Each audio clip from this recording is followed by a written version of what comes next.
Client to be able to connect to an access point, it first should be able to discover an access point, correct? So discovery of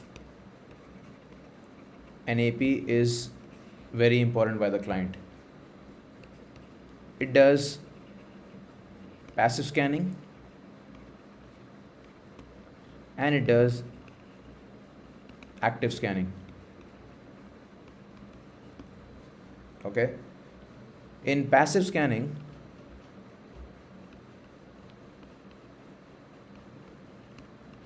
the client listens to the beacons coming from the APs for the SSID to whichever SSID the client wants to connect to. The client will listen to the beacons coming from the access point. Now, since access points only function on one channel, the beacons are received only on that same channel.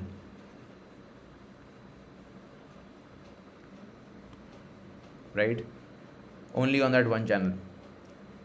If my client receives the beacons from multiple APs doing passive scanning, then it will understand, it will check which AP has the best signal, then we'll go and connect to it. That is passive scanning, listening to the beacons from the AP on that SSID on that only one channel. Now the next thing that comes is the active scanning. Active scanning is proactive scanning and not waiting for just beacons. In active scanning, the client will send something called a probe request. It will start probing the access points.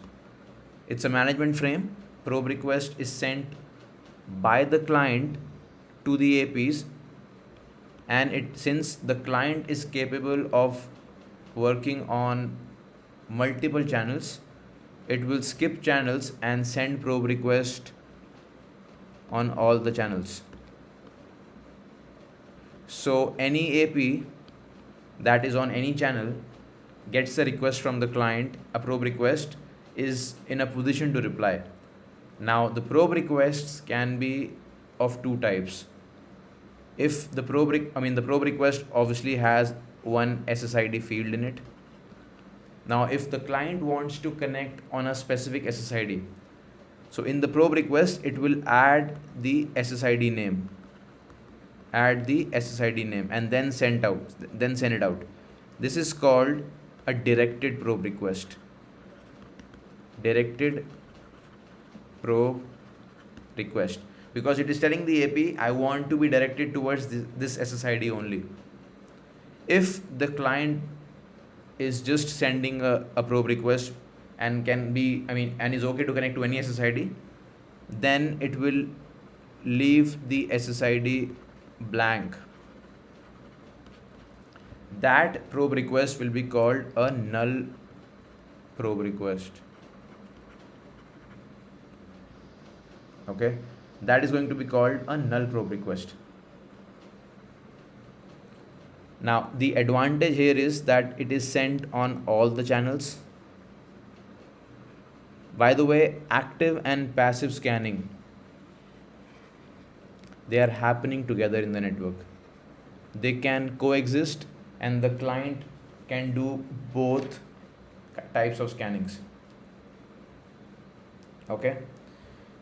If the probe request is directed, then any AP that supports that SSID will be able to reply to the probe request, sending a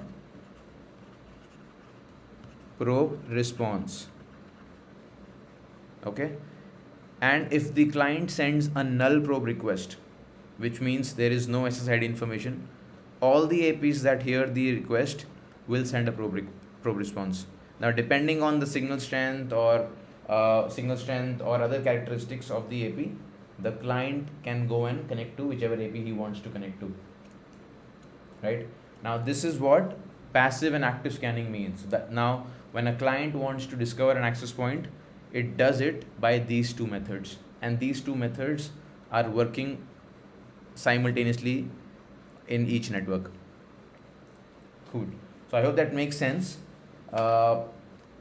That's it for this video. We will anyway bring up some more topics for the next coming video. Thank you so much.